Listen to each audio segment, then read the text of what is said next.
Hey everyone, welcome back to Because They Said So, the channel where we break down global hypocrisy with a smile. Because nothing screams freedom and democracy like installing a few brutal dictators. Today, we're diving into that part of history where Western democracies, those noble, flag-waving champions of human rights, spent decades cozying up to authoritarian regimes. Why? For peace, prosperity, and definitely not for oil, minerals, and Cold War chess games. Because who needs integrity when you have geopolitical influence? Let's start in Latin America, where democracy often met its end, usually with a CIA stamp of approval. Take Guatemala, 1954. President Jacobo Arbenz had the wild idea of giving land to the people.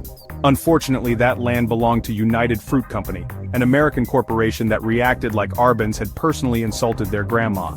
So the CIA staged a coup, Operation PBS Success, and replaced Arbenz with a delightful military dictatorship. Civil war, torture, mass graves, minor side effects. The bananas stayed cheap, and that's what really mattered. Then there's Chile, 1973.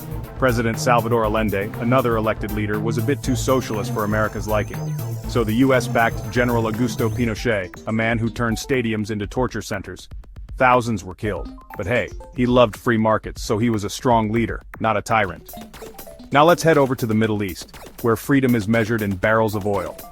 Iran, 1953. Prime Minister Mohammad Mossadegh thought Iranians should control Iranian oil.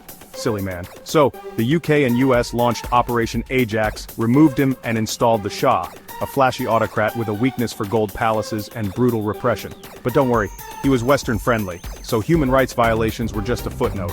And let's not forget Iraq.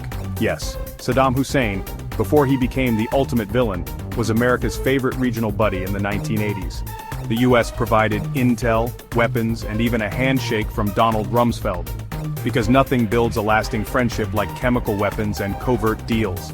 Fast forward a decade and oops, Saddam was suddenly a threat to global security. Strange how that works. And now to Africa, where democracy was treated like an annoying side quest. In Congo, 1960, Patrice Lumumba was elected and dared to believe that Congolese people should benefit from Congolese resources.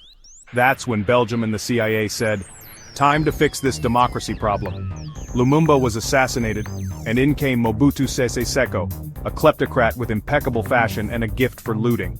He ruled for over 30 years, bankrolled by the West because he opposed communism, and apparently, that was the only qualification required. Meanwhile in Egypt, Hosni Mubarak ruled with an iron fist for 3 decades. Censorship, torture, suppression, you name it. But as long as he kept the region stable and the Suez Canal flowing, the US sent aid packages in a wink. So next time a Western politician rants about spreading democracy, remember that often means toppling elected governments and replacing them with sunglasses-wearing, tank-riding strongmen who can recite capitalist slogans on cue. It's not about freedom, it's about control. But don't worry, because they said so, it's all for your own good. Anyway, don't forget to smash that subscribe button for more totally accurate history lessons, and if you want to support the channel, check out our partner links in the description, because, you know, history ain't free. Keep it real, stay sarcastic, and remember, if it sounds too moral to be true, it probably came with a coup.